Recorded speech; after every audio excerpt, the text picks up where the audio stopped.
Bonjour, bienvenue dans cette nouvelle vidéo et aujourd'hui nous allons parler d'un sujet qui est un petit peu tabou, qui est important, c'est savoir dire non à des parents. Donc des parents peuvent venir vous voir, vous demander de s'occuper de leur enfant qui est en difficulté scolaire et par moment vous verrez que il est très important de refuser des parents. Alors ça peut paraître paradoxal parce que bien, vous êtes là pour aussi avoir une activité qui soit rentable, qui puisse fleurir. Et eh bien, dire non à des parents, ça peut paraître un petit peu surprenant. Et pourtant, on va voir dans cette vidéo que c'est essentiel. Alors évidemment, c'est pas dire non à chaque fois, mais de temps en temps, quand vous ne le sentez pas, pour différentes raisons, il est fondamental de refuser des parents, notamment quand vous débutez en coaching scolaire. Voilà, donc on va voir ça dans cette vidéo. Mais avant de commencer notre sujet, sachez que vous avez une formation gratuite sur comment développer votre activité de coaching scolaire, même si vous êtes débutant, et en vivre correctement, même si vous n'avez pas ou peu de connaissances, notamment en marketing. Voilà, donc je vous laisse aller voir si vous êtes intéressé. Donc cette formation gratuite, le lien est en description de cette vidéo. Voilà, on n'attend pas plus longtemps et on y va. C'est parti. Alors, pourquoi refuser des parents? Ça peut paraître paradoxal. Mais tout simplement, c'est que tout va dépendre de votre capacité de vente. Alors, ce qui est important, c'est dans votre capacité de vente, c'est d'être aligné par rapport aux résultats que vous pouvez avoir, bien entendu. Et donc, vous devez avoir une certitude sur les résultats ou sur le résultat que vous obtenez. Et ce qui entraîne d'avoir une confiance forte dans votre pratique d'accompagnement. Sauf que par moment, donc ça c'est c'est un niveau de confiance à cultiver. Et par moment, eh bien, vous avez des parents qui ne sont pas forcément dans le bon persona, c'est-à-dire vous avez des parents qui sont contrôlants, vous avez des parents qui sont hyperactifs et vous voyez très bien que bien l'enfant est en difficulté à cause des parents qui sont, alors de façon involontaire, un petit peu des comportements non adaptés. Et donc, par moment, vous ne le sentez pas, vous ne sentez pas de prendre ses parents. Et dans ces cas-là, il est absolument important de refuser. Pourquoi? Parce que si vous prenez malgré tout le coaching avec un enfant et avec des parents qui vous les sentez pas, qu'est-ce qui va se passer? Eh bien, les parents, involontairement, parce qu'en fait, leur souci, c'est d'avoir des résultats, les parents vont vous plomber le moral, vont plomber votre état d'esprit, et donc ça va créer une spirale négative qui va altérer votre confiance en vous. Donc, il est préférable de dire non à des parents que de les accepter. Et c'est aussi valable pour des jeunes. Quand vous avez des jeunes que vous sentez non motivés, quand vous avez des jeunes, oui, qui, vous savez très bien qu'ils ne veulent pas être là, que vous n'arrivez pas à créer la connexion avec eux, eh bien, plutôt que de se dire, bon, ça va s'arranger, il vaut mieux dire non. Et dire aux parents, dans ces cas-là, c'est pas les parents le problème. Le problème, c'est l'enfant qui ne veut, ou vous le sentez pas en tout cas. Voilà, vous ne sentez pas de l'accompagner, et donc il vaut mieux renoncer à accompagner l'enfant et le diriger vers un autre professionnel que vous connaissez, plutôt que d'accepter à tout prix l'accompagnement. Pourquoi? Parce que tout simplement, c'est que si vous le sentez mal dès le début, l'accompagnement va être un petit peu pénible et donc là aussi, ça va altérer complètement votre confiance en vous. Et ce qu'il faut savoir, c'est que la confiance est absolument cultivée, c'est-à-dire que vous devez avoir une série de bons résultats. C'est un petit peu comme en sport de haut niveau, vous savez, ces sportifs de haut niveau, si vous avez un petit peu observé, eh bien, lorsqu'ils ont une spirale négative de contre-performance, il est relativement très difficile de remonter, de reprendre confiance, parce que justement, quand on fait un sport de très haut niveau, eh bien, chaque détail compte et vous avez une concurrence. Là, c'est un tout petit peu pareil c'est que vous risquez d'avoir un état d'esprit négatif, et donc entraîner une spirale négative, et donc ça va être un petit peu difficile. Pour vous expliquer ça, voici un petit graphique. Donc là, vous avez votre niveau de confiance et le nombre d'accompagnements. Et très logiquement, eh bien, quand vous avez un certain nombre d'accompagnements conséquents, eh bien, votre niveau de confiance augmente. Donc ça veut dire que lorsque vous avez affaire à des parents, eh bien, vous êtes totalement aligné, vous savez ce qui va se passer, vous avez fait un certain nombre d'accompagnements, vous connaissez les résultats un petit peu à l'avance que vous allez obtenir, et donc ça se ressent. Et les ventes se font plutôt facilement. Mais quand vous commencez, imaginez, eh bien, vous avez ce qu'on appelle une zone de danger, c'est-à-dire que ça, lorsque vous êtes dans une confiance qui est négative, eh bien, ça va être relativement difficile d'être aligné et donc d'aller voir les parents. Et surtout quand vous commencez tout de suite, eh bien, si vous faites le premier accompagnement et vous êtes un petit peu fébrile et ça se passe pas comme vous voulez, alors on ne peut pas parler d'échec, mais vous sentez que l'accompagnement est difficile, le premier accompagnement va vous mettre en zone de danger et donc ça sera relativement difficile, comme le sportif de haut niveau, d'en sortir. Quand vous faites un deuxième accompagnement, le premier a été réussi, tout se passe bien. Un deuxième, là ça sera là aussi, si ça ne se passe pas comme vous le souhaitez, parce que vous avez accepté un jeune où vous n'auriez pas dû accepter, eh bien ça va vous plonger dans une confiance négative et donc ça va vous mettre en danger. Et plus ensuite évidemment, quand vous avez plusieurs accompagnements et un accompagnement, je sais pas, vous en avez une dizaine, une vingtaine, une trentaine, et vous prenez un accompagnement qui ne se passe pas comme vous le souhaitez, vous avez pris ce jeune mais vous n'auriez pas dû, eh bien, si vous n'avez pas les résultats que vous voulez, si vous sentez que ça va pas comme vous le vouliez, eh bien, c'est pas grave, vous voyez, parce que vous avez déjà l'expérience de 30 accompagnements et un échec ne va pas vous plonger dans la zone de danger, tout simplement. Donc, ce qui veut dire qu'il est absolument essentiel de construire sa confiance. Donc déjà, objectif numéro 1, surtout quand vous commencez, choisissez vos parents clients. Alors, c'est pas forcément les parents, c'est aussi le jeune. Je parle des parents, mais aussi le jeune. Donc, veuillez accompagner des parents qui sont dans le bon persona, c'est-à-dire qu'il y a vraiment un besoin qui est reconnu. Oui, les parents savent ce que c'est le coaching scolaire. Oui, ils sont convaincus par votre accompagnement.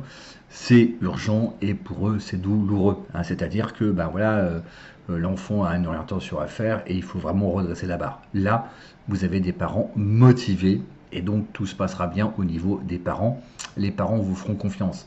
Vous n'aurez pas ces formes de touristes. Alors, c'est pas négatif quand je dis touristes, ça veut dire simplement des parents qui, qui voient pas trop l'intérêt. Alors, généralement, ils acceptent pas votre offre, mais voilà, si vous avez des parents qui sont un petit peu tièdes dans leur motivation, veillez bien à ce que les parents soient bien motivés. Et aussi des parents qui comprennent votre travail.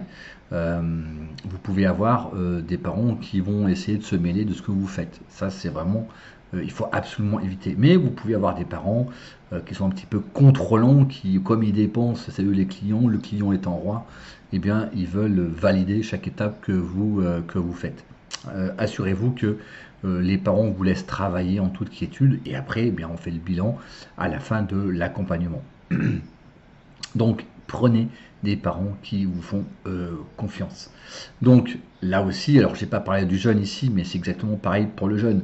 Si vous voyez un jeune qui n'est pas motivé, ne le prenez pas. Enfin, pas motivé. C'est vrai que les jeunes, quand vous les prenez, sont rarement motivés. Au mieux, ils sont curieux. Mais si vous n'arrivez pas à faire la connexion avec le jeune, donc là, je vous renvoie aux vidéos que j'ai faites sur ce sujet. Donc là, il vaut mieux renoncer. Donc éloignez en tout cas les parents compliqués. Donc ils veulent le contrôle de ce que vous faites, ils ne vous font pas forcément confiance. Alors là aussi,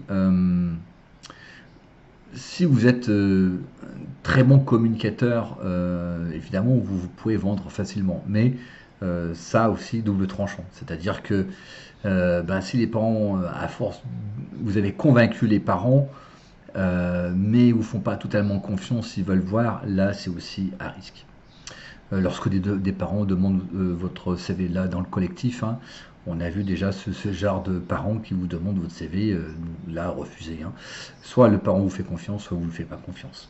Et bien entendu, quand vous dites non, vous le dites non avec courtoisie. Donc voilà, vous dites, ben, je comprends monsieur X, mais vous comprendrez que je ne travaille pas ainsi. Hein. C'est-à-dire que, bon, voilà, imaginez par exemple que, et ça arrive, hein, des parents vous disent, bon voilà, ah oui, alors je veux bien prendre le coaching, mais j'aimerais bien que vous me fassiez un rapport à chaque séance. Voilà. Euh, Là, vous dites, bah, écoutez, je comprends votre, votre souci votre souci, hein, mais je ne travaille pas comme ça. Voilà. Dans ces cas-là, bah, je vous conseille d'aller voir un autre professionnel. Refuser, donc, comme je le disais, bon, j'ai un petit peu devancé mon discours, mais refuser de travailler avec un enfant qui n'a pas envie. Alors, hein, comme je disais précédemment, les enfants sont rarement motivés, voire même, pour moi, ça n'existe pas, des enfants motivés. Vous ne pouvez pas imaginer un enfant de 12 ans qui se déclare « Ah bah tiens, je vais faire du coaching scolaire parce que je suis en difficulté ». Et non, c'est les parents qui suggèrent le coaching scolaire à leur enfant qui, sous autorité, bien entendu, dit oui. Donc au mieux, l'enfant est curieux et a une attention polie.